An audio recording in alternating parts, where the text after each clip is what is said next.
Good morning, students. On yesterday, we have studied about the limiting reagent and excess reagent. That reactant which is consumed first and stop the reaction or limit the reaction is known as limiting reagent, and that reactant which is left after the reaction is known as excess reagent. Today, we will study the method by which the concentration of a solution is expressed. ना method of expressing concentration of the solution हल्का सा चर्चा मैं previous class में भी कर चुका हूँ, जैसे mass percentage, volume percentage, molarity ना मोल फ्रैक्शन ये कर चुका हूँ, पीपीएम वगैरह कर चुका हूँ फिर से, लेकिन हम लोग इसको एक बार देखेंगे. A solution is homogeneous mixture of two और more chemically non reacting substances which composition can be varied within a certain limit. Solution क्या है? तो ये होमोजेनस मिक्सचर ऑफ टू और मोर सब्सटेंसेज है, ठीक है. और कैसा होना चाहिए उसके कंपोनेंट को? तो नॉन रिएक्टिंग होना चाहिए, आपस में रिएक्ट नहीं करने वाला होना चाहिए. तो वैसे मिक्सचर, होमोजेनस मिक्सचर को हम लोग सॉल्यूशन कहते हैं.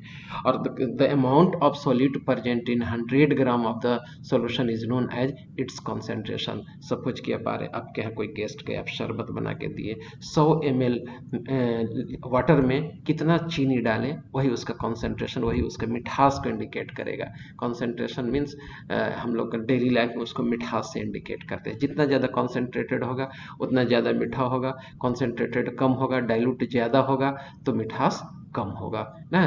तो सॉल्यूशन है क्या? It is homogeneous mixture of two और मोर कंपोनेंट ना ऑफ नॉन रिएक्टिंग सब्सटेंसेज, आपस में रिएक्ट करने वाले नहीं हो और उनका होमोजेनस मिक्सचर हो तो सॉल्यूशन कहते हैं. इसमें दो कंपोनेंट होता है, एक सॉल्यूट होता है, एक सॉल्वेंट होता है, ठीक है. Solution made up of two component are called binary solution, three components are ternary solution and the solution containing four components are quaternary solution, ठीक है. Components of binary solution are solute and solvent, इसे पढ़ा चुका हूँ. The component which is major ingredient and whose physical state is the same as that of the solution is called solvent. और जो कम, जैसे यहाँ पर देख लो, 100 ग्राम हम लोग सॉल्वेंट ले लिए, 10 ग्राम हम लोग कोई सॉल्यूट ला लिए, दोनों को मिक्स कर दिए तो 110 ग्राम आ गया सॉल्यूशन ना. तो वेट जो होगा मेंटेन रहता है इसमें. ये सॉल्यूशन कहला गया आपका. Method of expressing the concentration of a solution. The concentration of a solution is defined as the amount of solute present in given quantity of the solution, ठीक है. जो given quantity of the solution है उसमें कितना amount solute का present है, इसी को हम लोग उसका कंसंट्रेशन कहते हैं. आइए, गुड मॉर्निंग सर. जी सर. जी सर, हाँ हुआ है. ठीक है. स्पिरिट बात फ्री. जी सर.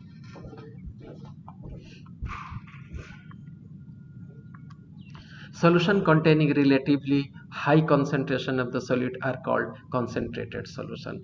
जिसमें solute का अमाउंट ज़्यादा होगा ना उसका concentration ज़्यादा होगा, जिसमें solute का अमाउंट कम होगा उसको हम लोग dilute solution कहते हैं. While those of relatively low concentration of solute are called dilute solution.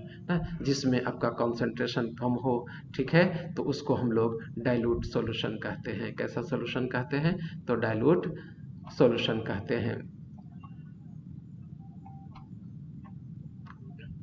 तो कॉन्सेंट्रेटेड सॉल्यूशन क्या है? जिसमें सॉल्यूट की मात्रा ज़्यादा हो उसको कॉन्सेंट्रेटेड सॉल्यूशन कहेंगे, और जिसमें सॉल्यूट की मात्रा कम हो उसको हम लोग डाइल्यूट सॉल्यूशन कहते हैं, ठीक है. While those of the relatively low concentration of the solute are called dilute solution, the concentration of a solution can be expressed in a number of ways. The important methods are ना mass percentage, ठीक है. जैसे कोई solution ले लिए, जैसे पहले वाला एग्जाम्पल में लिए थे 100 ग्राम सॉल्वेंट लिए थे और 10 ग्राम सॉल्यूट ले लिए थे, ठीक है. तो मास परसेंटेज कैसे निकालेंगे? टोटल तो 110 ग्राम हो गया, तो मास परसेंटेज बराबर कितना हो जाएगा? 10 gram solute is present in 110 gram of the solution, इसलिए 1 में कितना, इसलिए 100 में कितना, तो मास परसेंटेज कहला जाएगा. तो सॉल्यूट जो था यानी कि 10 ग्राम था, टोटल सॉल्यूशन का वेट हो गया 110 ग्राम इंटू 100 मल्टीप्लाई कर दिए, मास परसेंटेज निकल गया, ठीक है. ये हो गया वॉल्यूम परसेंटेज, दूसरा मेथड हो गया. तो जैसे सपोज कि हम लोग 100 ml ले लिया, उसमें से 10 ml हम लोग मिला दिए लिक्विड का, वो भी लिक्विड ही है सॉल्यूट ना, तो 110 ml हो गया. तो ये वॉल्यूम परसेंटेज इसको निकाल सकते थे। 10 ml of solute is present in 110 ml of the solution, इसलिए 1 में कितना तो 100 में कितना, तो वॉल्यूम परसेंटेज कहला जाएगा वो। ठीक है, उसी तरह से मोल फ्रैक्शन है। व्हाट इज मोल फ्रैक्शन, तो it is mole of any one component divided by total mole of the solution, total mole of the solution के बराबर वह होगा। ठीक है, तो क्या कहा जाता है, ये अगर मोल फ्रैक्शन भी दो मेथड से निकलेगा। किसके लिए, सॉल्यूट के लिए अलग निकलेगा, सॉल्वेंट के लिए अलग निकलेगा, क्योंकि सॉल्यूशन की बात कर रहे हैं हम लोग। तो mole fraction of solute can be defined as mole of solute divided by total mole of the solution. Similarly mole fraction of solvent can be defined as mole of solvent divided by total mole of the solution. ठीक है, उसी तरह से आपका हो गया part per million ppm. 1 million part में कितना पार्ट बाय मास, कितना part of solute is present, उसी को हम लोग पार्ट पर मिलियन कहते हैं। और यह वैसे एक सॉल्यूशन के लिए यूज होता है जो ट्रेस अमाउंट में हो, जैसे कोल्ड ड्रिंक्स में डीडीटी पाया जाता है तो बहुत कम अमाउंट में पाया जाता है। ठीक है, तो उसको निकालने के लिए हम लोग पीपीएम का सहारा लेते हैं।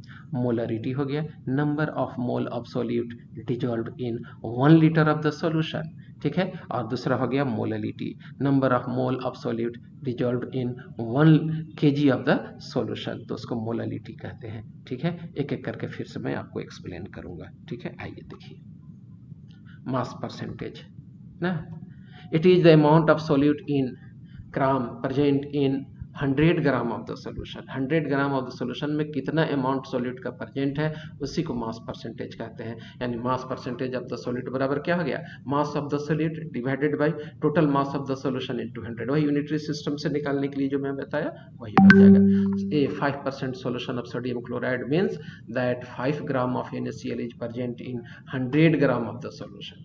ठीक है, इसका मतलब ये हो गया आपका वॉल्यूम परसेंटेज ना, इट इज अमाउंट ऑफ ये component in ml in 100 ml of the solution, ऐसे करके निकल जाएगा ये।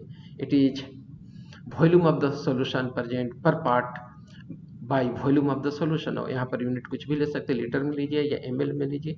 ठीक है, इसका फॉर्मूला ये हो गया, volume percentage of the solute बराबर volume of the solute divided by volume of the solution into 100। A 5% V by V solution of ethyl alcohol contains 5 centimeter cube of alcohol in 100 centimeter cube of the solution। 5% कहने का मतलब क्या होगा कि 5 centimetre cube आपका alcohol present है कितना में, तो 100 gram of the solution, 100 ml of the solution में। नेक्स्ट हो गया पार्ट पर मिलियन। ठीक है, it is amount of solute in gram present in 1 million gram of the solution. 1 million gram में अगर हम लोग निकाल देते हैं तो क्या कहा जाता है, उसको पार्ट पर मिलियन कहते हैं। पार्ट पर मिलियन ऑफ क्या कहा जाता है, सॉल्यूट बराबर क्या हो जाएगा, mass of solute divided by mass of solution into 1 million. अब हो गया molarity, it is number of moles of solute dissolved in 1 kg 1 litre of the solution. 1 litre solution में कितने मोल सॉल्यूट का प्रेजेंट है, उसी को हम लोग मोलरिटी कहते हैं। Molarity is the number of moles of solute present in 1 litre of the solution. It is denoted by capital M, the unit of molarity are mole per litre. ठीक है, फॉर्मूला हो गया ये, मोलरिटी बराबर number of moles of solute divided by volume of the solution. तो ये volume पर depend करता है और वॉल्यूम टेम्परेचर डिपेंडेंट करता है। तो गर्मी में टेम्परेचर हाई होगा, हाई होने से वॉल्यूम बढ़ जाएगा, वॉल्यूम बढ़ जाएगा तो मोलरिटी क्या हो जाएगा आपका, बढ़ जाएगा। मोलरिटी क्या हो जाएगा आपका, बढ़ जाएगा। हाँ हेलो, गुड मॉर्निंग सर। जी सर, क्लास लेकर तो आऊँगा सर। जी सर, जी सर। तो देखिए बेटा, यहाँ पर वॉल्यूम ऑफ द सॉल्यूशन है आपका, तो वॉल्यूम ऑफ द सॉल्यूशन है तो देखिए गर्मी के टाइम में वॉल्यूम बढ़ जाएगा क्योंकि टेम्परेचर बढ़ेगा तो ये एक्सपेंड करेगा तो मोलरिटी घट जाएगा। ठंडा में टेम्परेचर कमेगा तो वॉल्यूम घटेगा, वॉल्यूम घटेगा तो मोलरिटी आपका बढ़ जाएगा ना। तो it is not a best method to express the concentration or to prepare the solution in chemistry laboratory because it is temperature dependent as the volume factor is present। ये देखिए solute है, solvent है, दोनों मिला के solution बना दिए। Concentration बराबर क्या हो गया, सोल्यूट अपॉन सोल्यूशन। ठीक है, molarity mole of solute divided by litres of the solution. अब इसी हमको हम लोग अलग अलग कंपोनेंट कर रहे हैं मोलरिटी को। तो मोलरिटी बराबर हो गया क्या, weight of solute divided bye gram molecular weight into 1 upon volume of the solution in litre. या सबसे अच्छा मेरा वाला देखो जो यहाँ टाइप किए हुए हैं, W/A यानी कि मोल हो गया, number of moles of solute होता है upon volume of the solution, और मोल बराबर होता है वेट अपॉन मोलिकुलर वेट, लिख दिए, इंटू 1000 अपॉन VS। यहाँ ml में ले लिए, यहाँ लीटर में था तो यहाँ ml में कर दिए। तो ये फॉर्मूला आ गया आपका। ये भी जो हो गया आपका टेम्परेचर डिपेंडेंट करता है वॉल्यूम, इसलिए टेम्परेचर पर डिपेंड करेगा, इसलिए बेस्ट मेथड नहीं है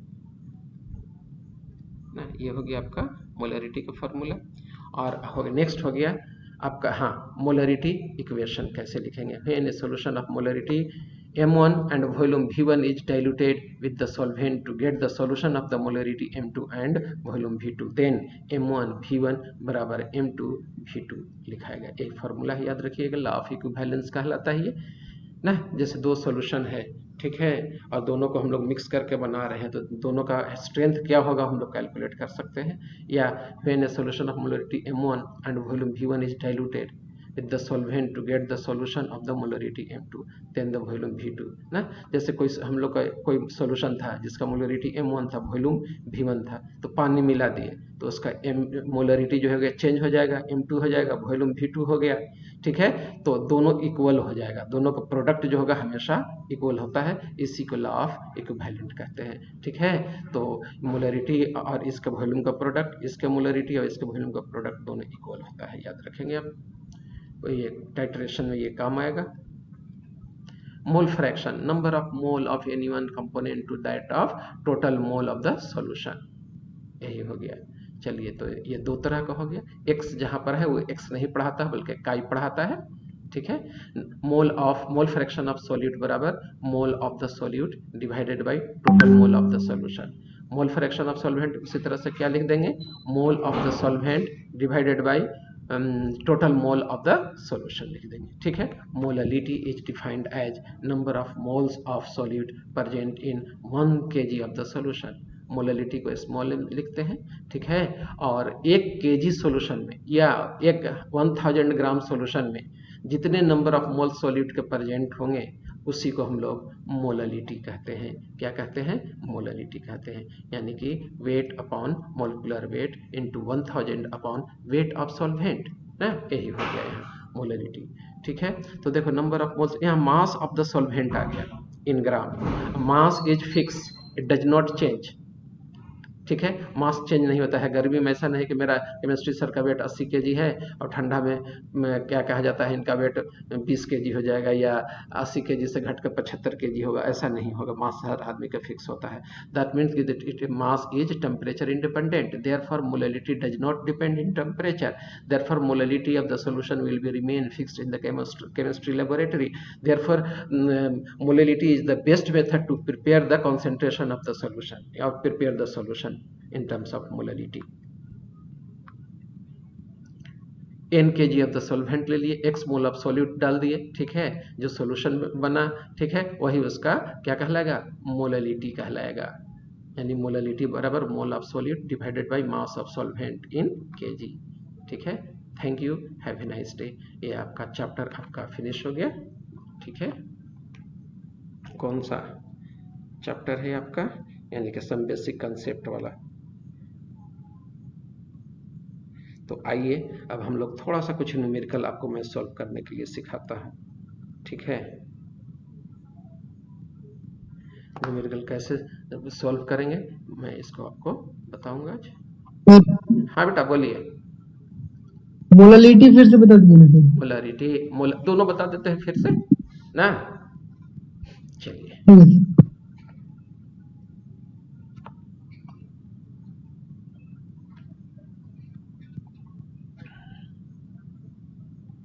देखो मोलरिटी है, हम ले लिए, ठीक है। m बराबर हो गया number of mole of solute ना, क्या हो गया, mole of solute, mole of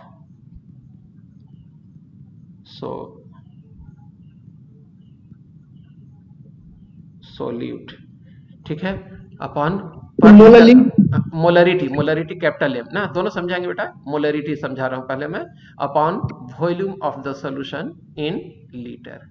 ठीक है, अब मोल बराबर क्या होता है तुम्हारा, वेट अपॉन मोलकुलर वेट, इसी को हम आगे ले आए, तो वेट अपॉन मोलकुलर वेट हो गया, यानी कि weight upon molecular weight into volume है यहाँ, तो वॉल्यूम लिख दिया, नीचे डिनोमिनेटर में लिख दिया, क्या चीज में है, लीटर में, यहाँ लीटर में कर दिए। ठीक है, अब इसको हम ये ml में बदलना है, तो देखो ये वेट हो गया, ये मोलिकुलर वेट हो गया, हूबहू लिखा गया। यहाँ पर अगर हम लोग ml में यहाँ लीटर में था, यहाँ ml में बदलना है, तो 1000 से मल्टीप्लाई कर दिए, ml में बदल गया ये। ठीक है, यहाँ ml में नीचे वॉल्यूम हो गया ऑटोमेटिक। ठीक है, इसी को हम लोग मोलरिटी कहते हैं, क्या कहते हैं, ये मोलरिटी कैपिटल M। ठीक है, और यहाँ पर वॉल्यूम फैक्टर आ जाता है, यही वजह है कि टेम्परेचर इंडिपेंडेंट है। आइए आप मोललिटी यहीं पर समझिए, मोललिटी बराबर होता है number of mole of solute, mole of solute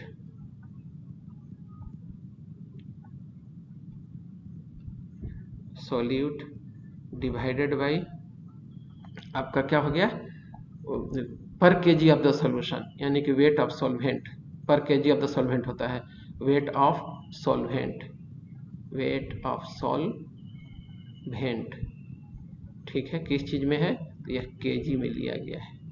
ठीक है, अब आइए इसी मोललिटी यानी स्मॉल m को आगे बढ़ाइए, तो mole of solute, mole of solute बराबर क्या हो गया, ये weight of solute, weight of solute upon molecular weight. ठीक है, into 1 upon weight of solvent, weight of solvent, B लिख देता हूँ, सॉल्वेंट के लिए ए लिख देता हूँ, वेट ऑफ सॉल्वेंट, यहाँ वेट ऑफ सॉल्यूट बी ले लेते हैं, बी लिख देते हैं, उसी का मोलिकुलर वेट है, ये क्या चीज में है, तो केजी में है। ठीक है, अब इसी को हमको 1000 ग्राम में बदल देना है, ग्राम में बदल देना है, तो मोललिटी बराबर हो गया आपको क्या, weight of solute, weight of solute upon, mic off कीजिए बेटा आप लोग, मोलिकुलर वेट इनटू 1000, ठीक है, अपॉन ना वेट ऑफ सॉल्यूट, यही हो गया आपका। ठीक है, तो देखो यहाँ पर वेट फैक्टर आता है सॉल्वेंट का। ठीक है, और ये सॉल्यूट का वेट, ये दोनों टेम्परेचर इंडिपेंडेंट है, मोलिकुलर वेट तो किसी भी कंपाउंड का फिक्स होता है। ठीक है, तो टेम्परेचर इंडिपेंडेंट होने के लिए यह बेस्ट मेथड है molality to prepare the solution in chemistry laboratory, because it is temperature independent. Why so, because it does not contains volume factor, it contains weight factor which is temperature independent. Now you can ask the question.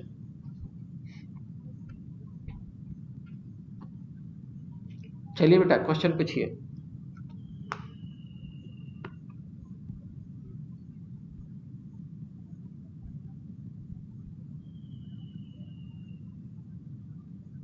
Hello, question पूछो बेटा।